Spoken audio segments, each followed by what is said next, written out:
Hello বন্ধুরা, তোমাদের জন্য আবার একটা ভিডিও নিয়ে চলে এসেছি। আজকের হলো শ্রাবণ মাসের তৃতীয় সোমবার। আজকের বাবার কাছে চলে এসেছি আবার জল ঢালতে। তো দেখো, আমরা জল ঢালার আগে অনেকেই এসে জল ঢেলে গেছে, বাবাকে কত সুন্দর সাজিয়ে দিয়ে গেছে ফুল দিয়ে, বেলপাতা দিয়ে। তো আমরা তারপরে চলে এসেছি এখানে, ধূপ জ্বালিয়ে নিচ্ছিলাম, বাবার কাছে ধূপ দেবো। তো প্রত্যেকবারের সোমবারের মতো এবারের সোমবারেও আমি কী করলাম তোমাদের সঙ্গে শেয়ার করছি, কেমনভাবে বাবার পুজো দিলাম। তো ভালো লাগলে ভিডিওটা তোমরা অবশ্যই লাইক কমেন্ট শেয়ার করো। আর এখনও যারা আমার চ্যানেলটাকে সাবস্ক্রাইব করে দাওনি, তো তোমরা সাবস্ক্রাইব করে দিও।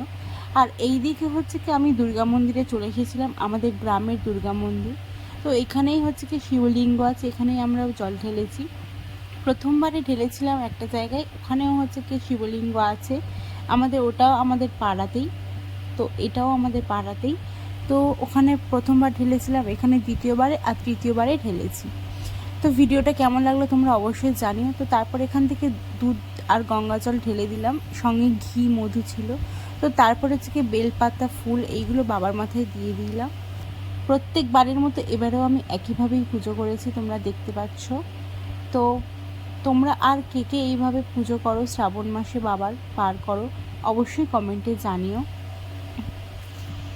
বাবার কাছে ফুল দেওয়ার পর আমি চলে গেছিলাম দুর্গা মন্দিরের ওখানে, যে তুলসী থান ছিল ওখানে। তো আজকের ভিডিওটা এইটুকু, দেখা হচ্ছে তোমাদের সঙ্গে নেক্সট